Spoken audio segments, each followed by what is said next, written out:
Hello Bharat के उज्जवल भविष्य, आप ही हो भारत का उज्जवल भविष्य। और आपके भविष्य को और उज्जवल बनाने के लिए आज हम पढ़ेंगे क्लास 12 का लॉस्ट स्प्रिंग चैप्टर। सबसे पहले हम चैप्टर का पूरा कंप्लीट एक्सप्लेनेशन समझेंगे। पूरी स्टोरी क्या है, समरी क्या है, डिटेल में, यानी कि हर एक बारीक जानकारी चैप्टर के बारे में, उसकी स्टोरी के बारे में आपको इस वीडियो में बताई जाएगी। और इतना detail explanation I don't think कि आपने अभी तक अपने स्कूल में भी पढ़ा है, बिकॉज स्कूल में पढ़ा होता तो आप ये वीडियो नहीं देख रहे होते।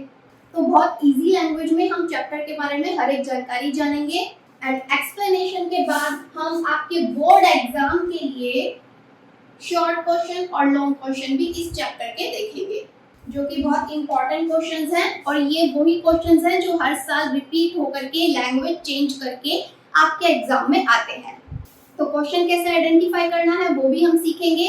और इस बात की मैं आपको गारंटी देती हूँ कि अगर आपने ये डिटेल एक्सप्लेनेशन एंड तक देखा तो इस चैप्टर का कोई भी क्वेश्चन अगर उठकर आता है, चाहे वो शॉर्ट क्वेश्चन है, एमसीक्यू है या लॉन्ग क्वेश्चन है, एनी क्वेश्चन, अगर आपने इसकी स्टोरी डिटेल में अच्छे से समझ ली ना, तो आप हर एक क्वेश्चन का आंसर दे के आओगे बिना याद करे। क्योंकि इतने सारे क्वेश्चन आंसर होते हैं, आप कितना याद करोगे? क्योंकि हमें बचपन से हैबिट डाली जाती है याद करवाने की, तो हमें रट्टा मारने की तो आदत पड़ गई है। बट अगर आप समझेंगे चैप्टर को डिटेल में तो आप बिना याद करे इस चैप्टर का हर एक क्वेश्चन अटेम्प्ट करके आएंगे, फिर चाहे वो कोई भी क्वेश्चन हो, एनी क्वेश्चन। और वैसे इंपॉर्टेंट क्वेश्चंस क्या है वो मैं आपको जरूर बताऊंगी। तो चलिए चैप्टर स्टार्ट करते हैं। और वीडियो का एक भी पार्ट स्किप नहीं करेंगे एंड तक, क्योंकि अगर आपने स्किप किया तो आप स्टोरी को मिस आउट कर देंगे, फिर आपको स्टोरी समझ नहीं आने वाली। जैसे अगर आप कोई मूवी देख रहे हो और आपका कोई सीन मिस हो जाए तो फिर पूरी मूवी देखने का मजा ही नहीं आता। क्यों? क्योंकि आपसे आपका फेवरेट सीन मिस हो गया। तो हमें पढ़ाई भी कैसे करनी है? बिल्कुल फोकस के साथ, जितना फोकस के साथ हम मूवी देखते हैं। तो बच्चों, हमारे लॉस्ट स्प्रिंग की जो ऑथर है एनीस चंग, उन्होंने इस चैप्टर को दो पार्ट्स में डिवाइड किया है। First part is the rag pickers and second part is the Bengal makers. ठीक है, दो कहानियां हम इस चैप्टर में पढ़ेंगे। जो रैग पिकर्स की स्टोरी है, इट इज अबाउट साहिब, ये एक बच्चा है, लड़का है। और बेंगल मेकर्स में हम कहानी पढ़ेंगे मुकेश की, ये भी एक बच्चा है, लड़का है, और ये दोनों ही गरीब हैं। ठीक है, तो जो हमारी राइटर है एनीस चंग, ये अपने पर्सनल एक्सपीरियंस को शेयर कर रही है चैप्टर में कि उन्होंने साहिब के साथ क्या एक्सपीरियंस किया, क्या उन्हें अनुभव मिला एक कूड़ा उठाने वाले बच्चे से बातें करके। ठीक है, ये कूड़ा उठाता है, रैग पिकर्स मतलब कूड़ा उठाने वाले बच्चे। और फिर जब वो मुकेश से मिली तब उन्होंने क्या एक्सपीरियंस किया उन लोगों के बारे में जो अपना पूरा जीवन चूड़ी के बिजनेस में लगा देते हैं। ऑलराइट, तो ये दोनों ही गरीब घर से हैं। और इस चैप्टर में राइटर क्या शो कर रही है, इन गरीब बच्चों की पिटेबल कंडीशन कैसी है, कैसी स्थिति में ये लोग रहते हैं, कितनी गरीबी में ये अपना जीवन जीते हैं, जहाँ पे खाने की भी कमी है और अमीर लोगों द्वारा इनका शोषण किया जाता है, सरकार द्वारा भी इनका शोषण किया जाता है, गंदी जगहों पे इनको रहना पड़ता है। और इसी के साथ ना तो इनकी ग्रोथ हो पाती है और ना ही इन्हें पढ़ने लिखने का मौका मिल पाता है। तो सबसे पहले मैं आपको स्टोरी बताऊंगी पार्ट 1 की, the rag pickers. So guys, in rag pickers we study about Saheb. ये एक लड़का है जो पहले ढाका में रहता था। और ढाका कहाँ है? बांग्लादेश में, क्योंकि ढाका क्या है? बांग्लादेश की राजधानी है। तो वहां पे इसका घर भी था और खेत भी थे, यानी कि फील्ड्स। तो होता क्या था, यहाँ पर इसके होम टाउन में अक्सर तूफान आते थे, स्टॉर्म्स आते थे। तो उस आंधी तूफान में इनके घर और खेत बह जाया करते थे, तबाह हो जाते थे। तो जब साहिब का भी घर और खेत तबाह हो गए, तूफान के साथ बह गए, तो साहिब आ गया अपने परिवार के साथ दिल्ली जैसे बड़े शहर में विद फैमिली। और अब ये दिल्ली में कहाँ रहना शुरू करता है? सीमापुरी में। और सीमापुरी में जितने भी लोग रहते हैं, जितना भी परिवार और बच्चे यहाँ पे रहते हैं, वो सब लोग एक ही काम करते हैं, रैग पिकिंग का, यानी कि कूड़ा उठाने का काम। तो साहिब भी अब सीमापुरी में रहने लगा और इसने भी कूड़ा उठाने का काम शुरू कर दिया। Now he become a rag picker. तो बच्चों, अब जब ये साहेब हर रोज कूड़ा उठाने के लिए जाता था, कूड़ा बीनने जाता था, तो इसको कूड़े में से मिलता था कभी कभी कुछ सिक्के, या कभी इसे पैसे भी मिलते थे, नोट भी मिलते थे, या फिर कीमती सामान भी इसको कई बार मिल जाता था। और रुपी, 10 rupee note and a silver coin. Alright, कई बार चांदी का सिक्का भी इसको मिलता था। तो इसको हमेशा एक होप बनी रहती थी, एक आशा बनी रहती थी पॉजिटिव, कि मुझे और भी आज कुछ अच्छा यहाँ पे मिल सकता है। तो ये हमेशा कूड़े के ढेर में कीमती चीजें ढूंढा करता था। और जो हमारी राइटर है एनीस जंग, वो हर रोज अपने घर के बाहर इस लड़के को देखा करती थी कूड़ा उठाते हुए, क्योंकि जिस जगह ये कूड़ा उठाने आता था वहीं पर राइटर का घर भी था। तो ये हर रोज साहेब को कूड़ा उठाते हुए देखती थी और इसको इस पर बड़ी दया आती थी। इन गरीब बच्चों पर राइटर को बहुत तरस आता था। और फिर एक दिन ये राइटर साहिब से पूछ लेती है, ये कहती है साहिब से, तुम ऐसा क्यों करते हो, तुम ऐसा किस लिए करते हो? उसके बाद साहिब बोलता है, मेरे पास और कुछ है ही नहीं करने को। ये सुनकर राइटर बोलती है बड़े प्यार से, बड़ी काइंड होकर, तुम स्कूल जाया करो। फिर साहिब बताता है कि मैं जहाँ पे रहता हूँ वहाँ आसपास कोई भी स्कूल नहीं है, इसलिए जब वहाँ पे कोई स्कूल बना देगा तो मैं स्कूल जरूर जाऊंगा। अब ये सुनकर राइटर कहती है कि अगर मैं अपना खुद का स्कूल शुरू कर दूं तो क्या तुम पढ़ने आओगे? और वो ऐसा साहिब से मजाक में कहती है, लेकिन साहिब उसको सीरियस मान के बोल देता है, हाँ, अगर तुम स्कूल खोलोगे तो मैं जरूर आऊंगा। और बड़ी प्यारी सी स्माइल साहिब के चेहरे पे आ जाती है। अब कुछ दिन बीत जाते हैं, तो अब फिर से अचानक साहिब की नजर पड़ती है राइटर पे, एनिस पे, और वो भागकर राइटर के पास जाता है और कहता है कि आपने स्कूल खोला क्या? आपने स्कूल खोल लिया? फिर राइटर जवाब देती है कि साहिब, एक स्कूल बनाने में बहुत टाइम लगता है, लेकिन अंदर ही अंदर इस राइटर को फील हो रहा होता है कि मैंने ऐसी बात इस लड़के से कही ही क्यों, ऐसा वादा इससे किया ही क्यों कि मैं आगे जाके कोई स्कूल खोलूंगी, क्योंकि इसने तो मजाक में बोल दिया था और उस बच्चे ने सीरियस ले लिया। तो अब राइटर को पछतावा होता है अपनी ही कही हुई बात का। अब कुछ दिनों बाद ये राइटर इस लड़के से फिर मिलती है, यानी कि आते जाते ऐसे मिलती रहती है इससे बीच बीच में। तो अब लेखिका पूछती है इससे इसका नाम, कि भाई तुम्हारा नाम क्या है, नाम बताओ मुझे अपना। तो ये लड़का बोलता है, साहिब ए आलम।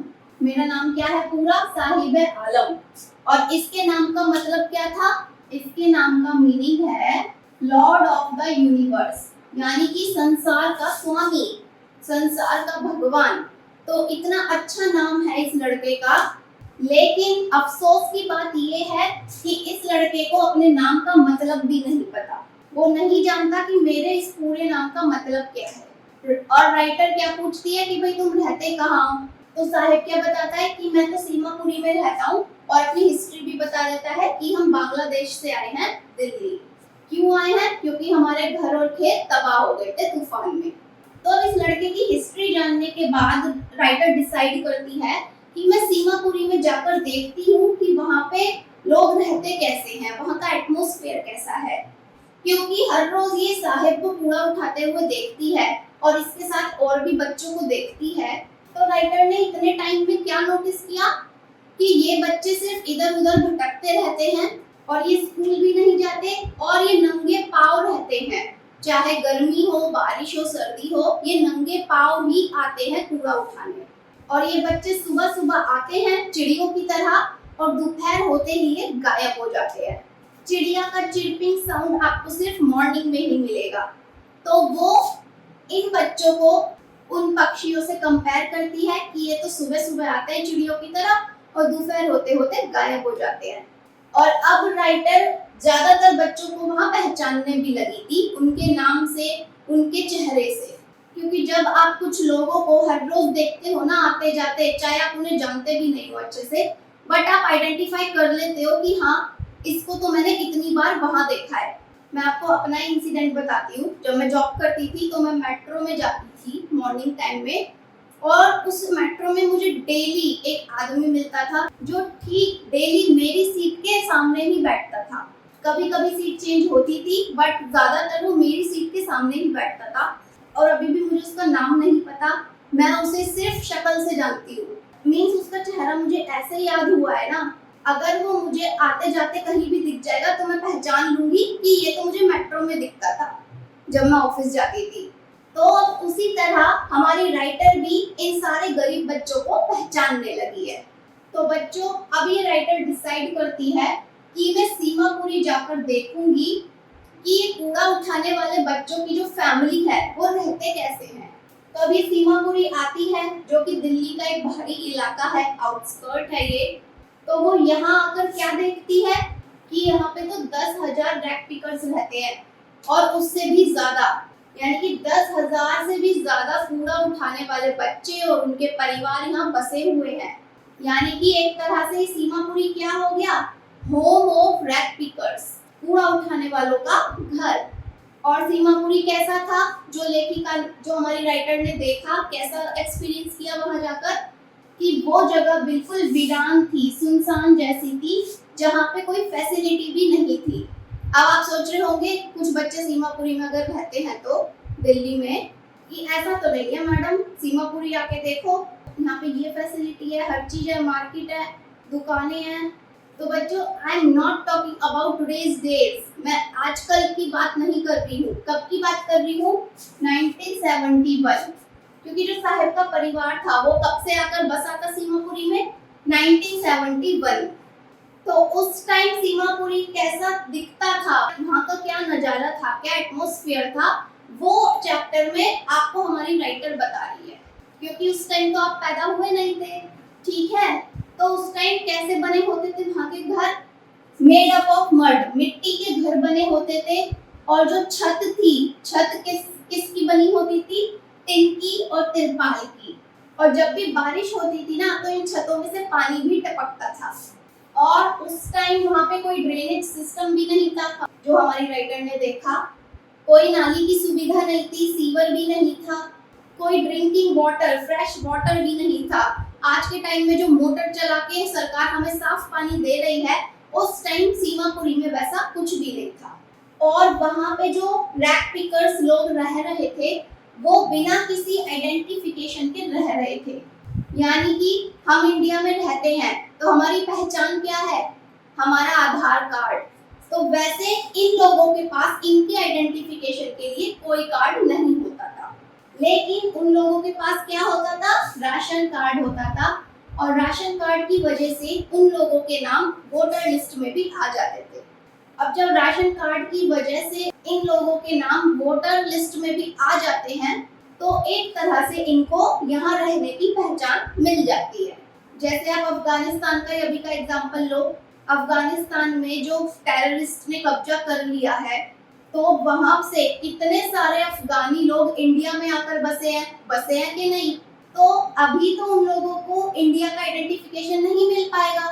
तो वैसे ही इन रैक पिकर्स के परिवारों को उस टाइम कोई आइडेंटिफिकेशन नहीं मिला हुआ था। क्यों? क्योंकि ये लोग दूसरे देश से आकर यहाँ बसे हुए थे। और यहाँ के लोगों को राशन कार्ड की वजह से खाना भी मिल जाता था, राशन मिल जाता था। और इन लोगों के लिए खाना ही सबसे ज्यादा इम्पोर्टेंट था।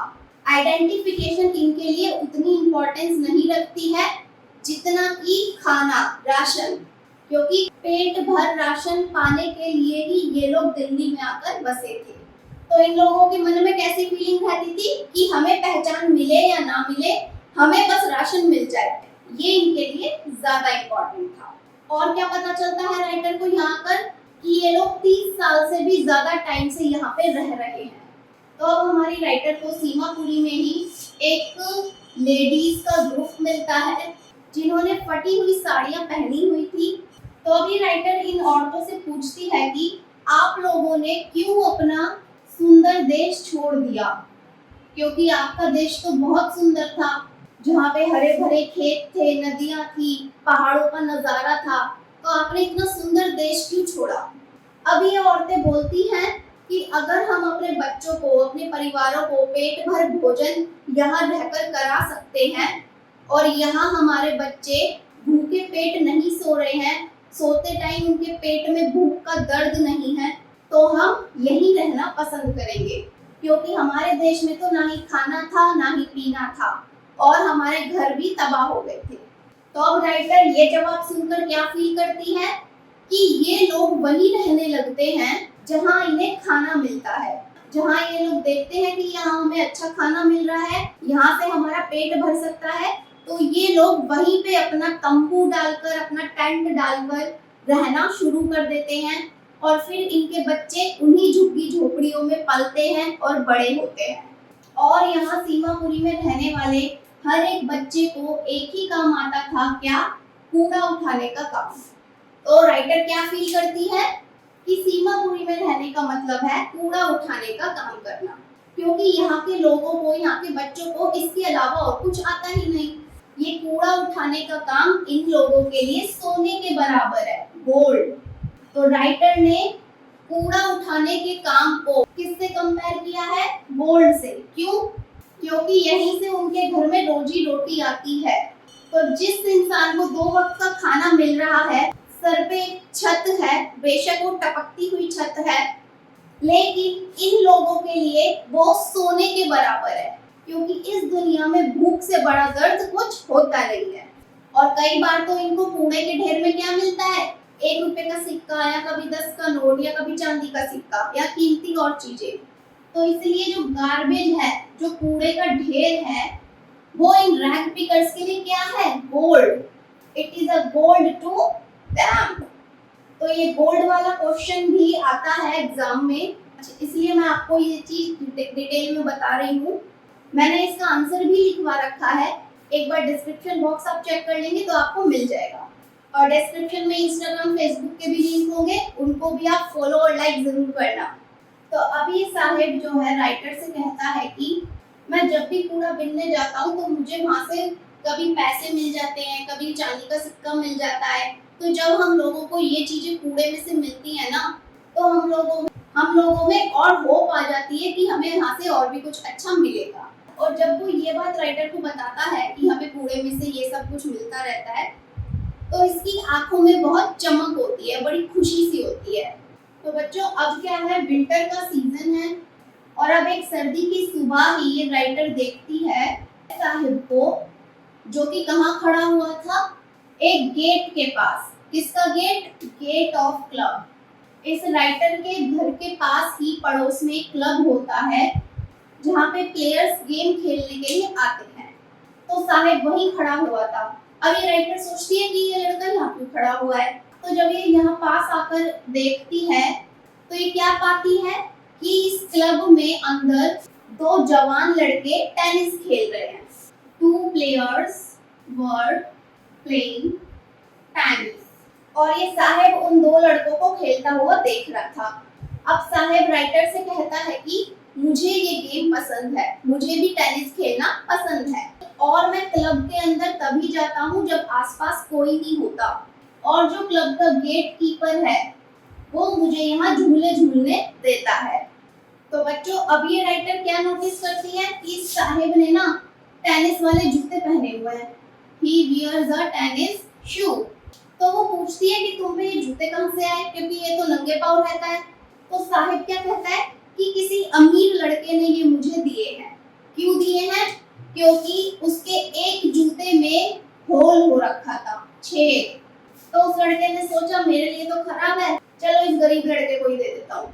तो उस अमीर लड़के ने साहिब को वो जूते दिए थे और साहिब को वो छेद वाले जूते पहनने में कोई प्रॉब्लम नहीं थी। क्यों? क्योंकि साहिब ने क्या सोचा, मैं तो नंगे पाँव रहता हूँ, अब मुझे जूते मिल रहे हैं, बेशक छेद वाला ही मिल रहा है, तो इसमें बुरा ही क्या है। तो इस तरह साहिब का सपना सच होता है जूते पहनने का। वो चाहता था कि वो भी कभी टेनिस वाले जूते, अच्छे जूते पहने। So now shoe dream has come true. और ये शू वाला क्वेश्चन भी आ सकता है, ये भी मैंने लिखवा रखा है, इसका आंसर कैसे देना है इसलिए मैं डिटेल में बता रही हूँ। तो इसलिए प्लीज आप डिस्क्रिप्शन जरूर देखना, वहाँ आपको लिंक मिलेगा क्वेश्चन आंसर का। और ये चाहता तो था टेनिस भी खेलना, लेकिन टेनिस इसे कोई खेलने देगा नहीं, इसलिए ये चीज इसके पहुंच से बाहर थी। कोई भी इसको परमिशन नहीं देगा वहाँ टेनिस खेलने की, इसलिए वो सिर्फ टेनिस का गेम दूर से ही देखा करता था खिलाड़ियों को खेलते हुए। और ये सब डिटेल हमें कौन बता रहा है? इन बच्चों के बारे में हमारी राइटर, क्योंकि उसने खुद पर्सनल एक्सपीरियंस किया है साहिब से बातें करके। तो बच्चों अब चैप्टर की एंडिंग होने वाली है और अब एक सुबह ये राइटर फिर से देखती है साहिब को और ये साहिब कहाँ जा रहा था, मिल्क बूथ की तरफ, और इसके हाथ में क्या था, एक स्टील का कनस्तर, और वो कनस्तर के अंदर क्या था, मिल्क, क्योंकि वो दूध का कनस्तर था। अब ये राइटर साहिब से फिर से मिलती है और पूछती है कि तुम ये कनिस्टर लेके कहाँ जा रहे हो। तो साहिब क्या बताता है कि अब मैंने टी स्टॉल पे काम करना शुरू कर दिया है, यानी कि अब ये टी स्टॉल पे काम करता है। और ये लड़का ये भी बताता है कि यहाँ मुझे 800 रुपए महीने मिलते हैं और इसी के साथ प्रॉपर मील भी मिलता है, यानी कि 2 वक्त का खाना भी अच्छे से मिल रहा है। इस पॉइंट से भी एग्जाम में क्वेश्चन आ सकता है और ये वाला क्वेश्चन का आंसर भी मैंने डिस्कस किया है अपने क्वेश्चन आंसर वाले वीडियो में। तो अब जब ये नई जॉब के बारे में राइटर को बताता है साहिब, तो राइटर इसका चेहरा नोटिस करती है और वो क्या रियलाइज करती है इसके चेहरा देखकर कि अब साहिब का चेहरे में पहले जैसी चमक नहीं है। अब इसका चेहरा थोड़ा फीका लग रहा है, थोड़ा डल लग रहा है, उदास लग रहा है, और इसके चेहरे को देखकर ऐसा लग रहा है कि ये जो स्टील के कनस्तर है ना, इसको बड़े भारी लग रहे हैं, भारी लगते हैं उन गार्बेज के प्लास्टिक बैग्स की जगह। क्योंकि जब ये कूड़ा उठाने जाता था, प्लास्टिक बैग्स उठाता था, तो वो तो इसको बड़े हल्के लगते थे, लेकिन अब इसको दूध के कनस्तर उठाने पड़ते हैं तो ये बहुत इसे भारी लगते हैं। तो इसके चेहरे को देख के ऐसा ही लग रहा था राइटर को कि ये अपनी जॉब से खुश नहीं है। अब साहिब अपनी जिंदगी का मालिक खुद नहीं रहा, क्योंकि पहले ये अपना टाइम अपने चॉइस के अकॉर्डिंग स्पेंड करता था। सुबह जाता था कूड़ा उठाने और दोपहर तक वापस, लेकिन अब जॉब करता है टी स्टॉल पर, तो इसको वहां अपना फुल टाइम देना होता है, प्रॉपर टाइम देना होता है। तो अब साहिब को ऐसा फील होता है कि वो अपना खुद का मालिक नहीं रहा, अब वो अपनी मनमर्जी का मालिक नहीं रहा, क्योंकि जो उसके हाथ में कनस्तर है वो भी चाय की दुकान के मालिक का है, उसका खुद का नहीं। सो गाइस, ये था हमारा द रैक पिकिंग का डिटेल्ड एक्सप्लेनेशन। ये था लॉस्ट स्प्रिंग का पार्ट 1। और अगर आपको पार्ट 2 का एक्सप्लेनेशन देखना है बिल्कुल इसी तरह द बेंगल मेकर्स, तो उसका लिंक आपको मिलेगा डिस्क्रिप्शन में या फिर वीडियो के एंड में। तो इसलिए डिस्क्रिप्शन को आप जरूर विजिट करिए, टाइटल पर क्लिक करो वीडियो के, आपको मिल जाएगा लिंक। और अब बात रही इसके इम्पोर्टेंट शॉर्ट क्वेश्चन और लॉन्ग क्वेश्चंस की, जो कि बोर्ड एग्जाम में रिपीट होकर आते हैं हर साल, तो वो एग्जाम के क्वेश्चंस भी आपको डिस्क्रिप्शन में ही मिलेंगे। वो लिंक भी मैंने ऐड कर रखा है, आप चेक करिए, अभी चेक करिए, क्योंकि उस वीडियो में मैंने आपको इस तरह से नहीं बताया है कि ये क्वेश्चन आएगा इसका ये आंसर है, ये आ सकता है इसका ये आंसर है, नहीं, क्योंकि आप भी जानते हो बोर्ड एग्जाम में लैंग्वेज चेंज करके क्वेश्चन आता है आपको घुमाने के लिए।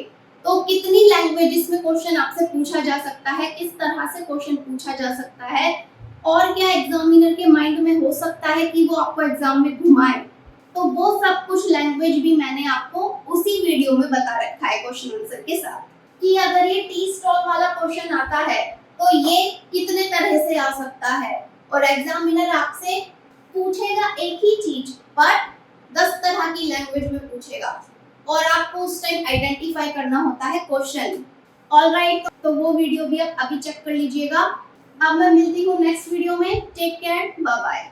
और हाँ, आपके बोर्ड के एग्जाम खत्म होने के बाद अगर आप मेरे साथ इंग्लिश स्पोकन का कोर्स करना चाहते हैं तो ईमेल आईडी पे आप मेल कर दीजिएगा, आपको सभी इंफॉर्मेशन भेज दी जाएगी। चैनल को आप अभी सब्सक्राइब करिए, क्योंकि मेरे चैनल पर स्पोकन इंग्लिश और इंटरव्यू टिप इनसे रिलेटेड वीडियोस भी आते हैं, जो आगे जाके आपके फ्यूचर में बहुत हेल्प करेंगे, क्योंकि कहीं ना कहीं तो आप इंटरव्यू दोगे ही।